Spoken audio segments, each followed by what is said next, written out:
when there's a turkey leg on the line. All right. So, all right, let's talk Micah Parsons. Continue here. Micah Parsons and Igbare with the third down sack. Here was the call over on Fox. This was early in the game. Obviously, the third down sack here that they split. Micah Parsons gets double teamed. Kafka still in trouble and sacked anyway. Guess who got up there? Double team didn't matter. Parsons and Enoch. Right. 3rd and 15, let him pin his ears back, beats a double team, gets the sack. And then we fast forward here, Tim, a little bit later in the game, and it's kind of hard to see what the timestamp is on this, but this was a 3rd and goal. So there was a 3rd and long sack that Micah got. And then this is a 3rd and goal situation. Micah Parsons getting the sack as Detroit was knocking on the door there to score a touchdown. Goal. Pressure, in trouble, hit and dropped. It's Micah Parsons again. Get used to hearing it, man. Get used to hearing it. When you watch that play, I'm trying to see what they did with him. So they line him up on the left side, inside shoulder of a tight end that chips him into the tackle, and they're running what we call a TE stunt. So the tackles completely collapse the pocket, and then Micah shoots into the A-gap. He loops off of that on kind of like a scrape technique. And it looked like that was Warren Brinson that completely plowed through the line there. If I'm looking at it correctly, I believe that's who it is. Actually, no, that might have been Devontae White before he got hurt. But just a phenomenal play there by the defensive line.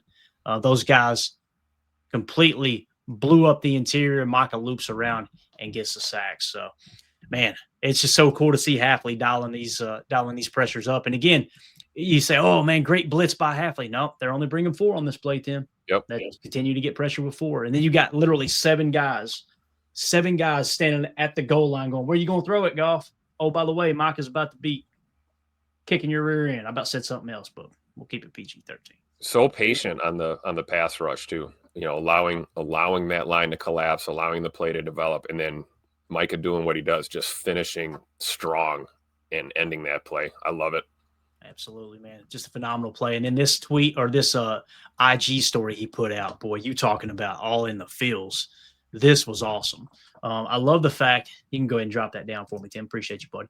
I love the fact that Micah immediately, rather than going, yeah, I'm great, look at me, he shares it here and pays homage to Reggie-White, all right? And he puts a Drake song up there, obviously, with the IG story. Micah Parsons, I put Micah Parsons so damn happy to be a Green Bay Packer. He posted this photo of Reggie-White on his IG story. So freaking perfect. The both of them pointing up to the sky. Obviously, Reggie, a very religious man, and Micah the same. You see all kinds of tats that he's got, and he's always talking about God and this and that. For someone to play so mean on Sunday. Now, listen, I don't think Micah is as devoted to the cause as Reggie was. Reggie was all about, man, feeding the hungry and building churches down here in the South. He went to college about an hour from where I'm at down at UT. But it's just so cool to see Micah kind of embrace this whole, again, man, when you look at them, they're 2 different players. I don't think Micah's at Reggie's level. Micah is a great pass rusher. And he's a very good run defender as well. Reggie was one of those dudes that was just country strong. Listen to Mike Wall when I interviewed him for the show one day. He said, "Man, I got to hit Reggie-White one of my first camps in the league." He's like, "I've never met anybody that strong." It's just like it's literally like hitting a wall. So pretty cool though, Tim. What do you think about this, man? This gets you in the feels too. When I seen him throw Reggie up there with him, that's absolutely awesome. I think this is Micah really fully embracing being a Packer. You heard it in the locker room speech after he got the game ball. Saying that he appreciates this organization for bringing him in and believing in him. I think he fully understands how much Reggie-White means to, the Packers and, also the Eagles and also the Carolina Panthers, but particularly the Green Bay Packers. So the comparisons are always going to be there. The parallels are always going to be there. And it's just awesome that he embraces that and, pays homage to the legends that preceded him. And you can't tell me that Micah didn't watch some Reggie-White tape and pick up a few little pointers from the film room in the film study, because we've seen Micah use the old rip move and his version of the hump move and speed rush and things like that. So I think it's awesome. Yeah. And J. Cole in the chat says, studying Reggie-White towards the end of his life made me appreciate him even more. could not agree more, Jay. Yep.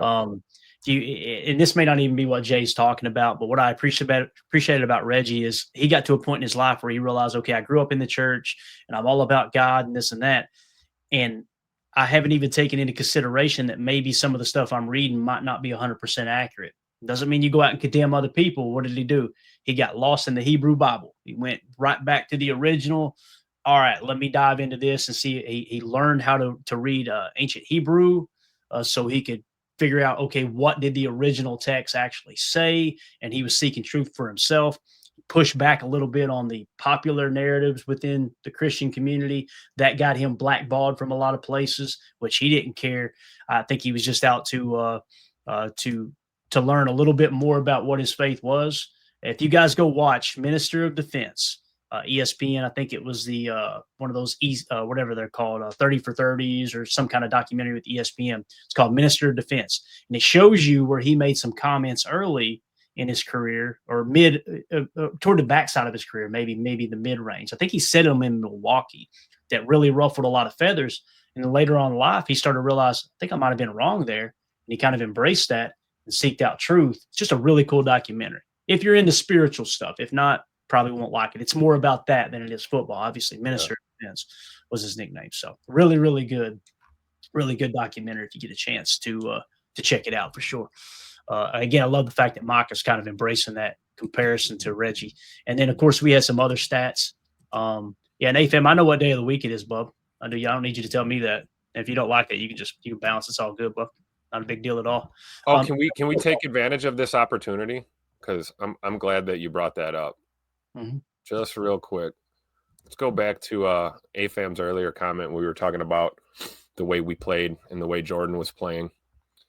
He's got comments saying, well, I think he said squint your eyes because we beat a battered down Lions team. Okay, well, what were the Packers? Were the Packers not battered down? AFAM goes on to say, we're acting like Jordan Love is Patrick Mahomes. No, we're not, because Jordan didn't catch the L like your boy Patrick Mahomes did. Have you watched Patrick this year? Do we not realize Amon-Ra was out? We have been lucky in the regular season past 2 years. Lucky? Well, Amon-Ra was in the game week 1 when we put belt to ass. And he played in some of this game yesterday. I think we still would have put belt to ass even with him out there yesterday. So, AFAM, relax on the trolling, brother. We all know you're a Chiefs fan. I don't know why you hang out in the PTA podcast all the time trying to troll people, but got on my nerves today with that. Go put some Kleenex in your eyes, wipe the tears away from that Chiefs loss yesterday. You'll get over it. You can tell the people who are bitter when the Packers win too. I love it. I actually enjoy it a little bit, man, because it tells you a lot about who they are, you know. Yep. And let's say he is a partial Chiefs and a partial Packers fan. Let's say that is the case, right? If you are a partial Packers fan, imagine coming out of a game where you just beat a division rival who's been talking trash the last 2 years. And by the way, I know Amon-Ra St. Brown got to start that game. We didn't even get to start Jaden Reed. That's been our leading receiver the last 2 years. You conveniently left that part off, right? Okay, they're without Sam Laporta. We're without Tucker Kraft. You conveniently left off that part. Well, they're without their starting center. We're without. So were we. You're conveniently leaving out that part. Well, you know, I tell you this, you're talking about their defense being bad, right? Well, they were without Kirby Joseph, right? Well, we were without Quay Walker, our green dot, Mike linebacker. You conveniently left out that part. So, whether people think Nate Hobbs is a bad football player or not, you just paid him in free agency to come in and be a starting cornerback. We were without him. We could go on and on. We could do this all day. The reality is you got to line up and play. And at the end of the day, Packers kicked the Lions' ass. And you got a guy in here claiming to be a Packers fan who just seems to be upset about it. That tells me probably not a Packer fan. Probably just sit your butt outside. So it is what it is. And people are quick to prove their ignorance. ML Football with a tweet. Legendary Green Bay Packers pass rusher Micah Parsons is the first player ever in NFL history to have 12-plus sacks in each of his first 5 seasons in the league. Micah is still only 26 years old and on pace to be one of the greatest ever. Pretty cool shot there of obviously just a storm brewing above Ford Field. I love the fact, literally, when you become the first player ever to do something, my goodness, what else is there to say, right? Because first ever, Tim, that includes Reggie, right? Yep. It is what it is. That's unique, right? Yeah, There's only one first ever when you hit a new milestone like that. So you got to tip your cap to Micah. Like I said, Micah's got to wear the shiesty the rest of the year, man. He's unstoppable with the shiesty on. Let's go. Got to. So Nick McSwain says 38% pressure rate, right? And just going back to that quote tweet we covered in the postgame show, Micah Parsons, this is from Next Gen Stats. Micah Parsons generated 10 pressures and 2.5 sacks on Thanksgiving for a 38.5% pressure rate, the highest in a game since his rookie season. Parsons created 4 pressures and recorded 1.5 sacks on only 6 pass rushes on third down. That is insane. Absolutely insane production there. 38.5% pressure rate. It's just a cheat code, man. And the get off was 0.89 seconds was, I guess, his average there. So just a phenomenal game from Micah Parsons. If you get that turkey screen grab for me, Tim, this was our boy Tom Brady given the LFG award, the player of the game. You know what the acronym means there, LFG. This was him giving it to our boy Micah Parsons. This was the post-game interview. The original LFG player of the game, Micah Parsons, joins Tom Brady after the Packers Thanksgiving Day win. So here is your LFG award winner of the week, given by Tom Brady to Micah Parsons. Another awesome day by you. Your defense, the D-line, how special, and I know you played on this day in Dallas a few times, but how special to play on Thanksgiving Day and to contribute the way that you did today to your team's win? It's extremely special. You just wake up in the morning feeling thankful. I'm just a lucky person because I got my kids at home. I got the kids for the holidays, and I'm going to sprint home to the kids, and I just miss them so much. I can't wait to hug them and, the dad realize their sacrifices. You know how hard it is, Tom. Yeah. So I'm just thankful to be here. I'm thankful to be in this game, and I'm thankful to be representing the Green Bay Packers. Yeah, and you're doing such a great job of all those things, including being a great dad. How about you and your play style? You've been able to impact the game, run game, pass game. We showed a lot of that today. You never have the ball in your hands, but you have so much control of the game. How do you explain that? Just the mentality, Tom. Just like every time I come into the game, understanding how they're going to attack me. Going into year 5, this was the year I felt like I was going to make my big jump. I was going to be the best defensive player in the league, and I feel like I'm doing that. I'm hitting on all facets in the run game, the pass game, understanding situations, D&Ds, just the full game, man. As a player, you're just young, growing, and you're very talented, but you're still trying to find a way to put it all together, and I feel like this is the year for me. Yeah, you've certainly done that. Thanks so much. One last question. What's your definition of a turducken? Something that's they try to set me up right there. I was about to say something crazy. Don't you worry, baby. Hey, just something. Just enjoy eating it. Yeah, just a big turkey leg that's juicy and delicious. You got that today. Enjoy it, bud. Enjoy it today like you did enjoy it tonight when you get home. Absolutely awesome, man. Seeing him get the notoriety he deserves there from the greatest quarterback in the history of the game. I think so. I know some people may disagree with that. That's totally cool. But just some other cool shots. I'm going to risk it here because this one's worth it. We were going to play the entire Turkey Day celebration, but we're just about out of time. This cracked me up, Tim. This is Warren Brinson after the game. All right. And if you guys haven't seen Stackhouse, that's not Stackhouse. I'm sorry. Yeah. Nazir Stackhouse. I apologize. Which is a hilarious personality. If you watch him and his antics, I'm so glad he's a Green Bay Packer. Yep. Fox Sports NFL tweeted this video out. So you see some of the event security, right? Guys, I guess that work with the league, work with Ford Field, and they're sitting there eating the turkey. And you see Nas like, hey, you want to bite? And the guy shakes his head. He goes, no, I ain't allowed to. Watch. No, I can't. Then he looks around. Hey, where's anybody watching? Nas gave the same look I did back in the day in the Wilder days. You just kind of give him, we're good, man. Come on, dude. You're all right here. You got go ahead and hit that. It's just, I love how he's talking. He's not making eye contact, and you can see him talking out the corner of his mouth. Like, come on, man. You just grab your piece. Finally, our boy gives it. Watch him look around. All right, yeah, let's do it. Look at now, yeah. God, I love this team, Tim. I love it, man. There's something special happening in Green Bay. There really is, man. So true. Love it. I think Nas Stackhouse is gonna fit in just fine long term in Green Bay. I hope he continues to develop too, and looks like he's gonna get some more opportunities here in the near future. So rooting for that guy. J. Cole says Detroit security is eating with the opponents. LOL. That's awesome, man. Absolutely awesome. Stackhouse is awesome. Says Steve, know the policy. Let's see here. Donovan Schilling says Stackhouse is top 5 players I've ever met. So down to earth and amazing with the kiddos. Love it, man. And again, there's a reason that the Packers draft these type of people, right? And in his case, it was an undrafted free agent, but obviously very interested in getting him on the roster. The fact that they went out and got him immediately after the draft. So, we love our Georgia Bulldogs, right? Yeah. Oh, yeah, absolutely, man. So, yeah, what a cool memory for the workers, too. Yeah, it's awesome. But, and again, it kind of starts at the top, right? Again, this segment was about Micah Parsons, and you can just tell him giving thanks, him sharing the limelight with Reggie White and, paying a little homage to him, and then talking about his teammates and how special it is to be a Green Bay Packer and all those things. There's something special happening in Green Bay, and I think Micah Parsons is Tim, when we got Micah, I expected him to be a superstar. I didn't expect him to have this kind of impact in the locker room. He's really surprised me because you heard all the stuff coming out of Dallas that is kind of a little bit negative. He does a podcast. He complains about teammates. He does this. Could not be further from the truth, man. I think he wanted somebody to believe in him, and Jerry wasn't willing to give the money to believe in him, and that's exactly what he said, man. I'm so thankful this organization believes in me, so absolutely awesome. Anything else you want to add to Micah before we wrap up, man? No, I'm glad that he's a Packer. Sometimes, you got to rub your eyes and pinch yourself because you feel like you're dreaming. And sometimes it still doesn't feel real that he's still a Packer. He's actually a Packer. But we're seeing it, and I can't wait to see him go off against the Bears here.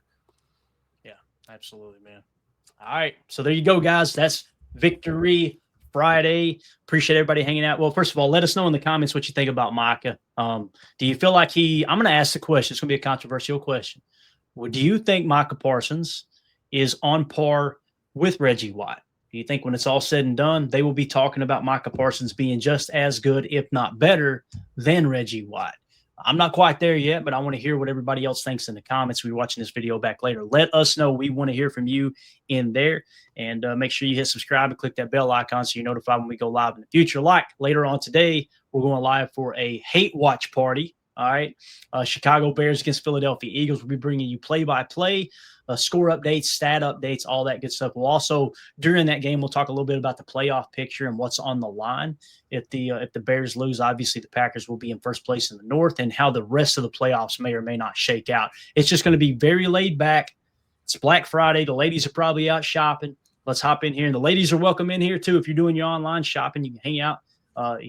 Listen to us call the game and trash talk the Bears, and hopefully the Eagles can get a dub while you do your shopping online. I'll be doing some shopping today too, to be honest with you, from right here with my feet up, Tim. I ain't going out there and fighting that crowd. You kidding me? So come in and enjoy Black Friday with us, and let's watch the Bears take this L from the Eagles. And then we'll go live again tonight at 6 p.m. Central for PTA Live. We'll be bringing you all the PFF grades from the Packers went over the line. So thanks to everybody in the chat. You guys and gals were awesome. Mike Witt, thank you so much for the generous donations today with the super chats. Michael Diesel Train as well. Thank you so much. Appreciate the support. Dennis Shook, enjoy the game, buddy. Thank you for being in here as well. And thank y'all for making this a special Thanksgiving, man. It was fun doing the pregame, postgame show yesterday, and the Packers bringing home that W over the line. So, Tim, buddy, 31-24, Packers get the dub. And Victory Friday rolls on. But will you be in here for the Bears game? It's okay if you can't. I know you got stuff going on. Will you be in here for that? I should be available. Yeah, I'm planning on being here today. Cool. Even if you just jump in for a little bit. Yeah. Watch the Bears take that L. Come on, I can't miss that. Yeah, it's going to be a blast, man. So, for sure. All right, guys, we'll see y'all in a few hours. Everybody go heat up those leftovers. I know what you're doing. And make sure you hit like for us. That helped. I'm telling you, I've been crushing it with the likes. We can see the difference it makes with the channel. If y'all just take a quick second and hit that like button, we greatly appreciate it. We'll see y'all in a bit. Everybody enjoy your day.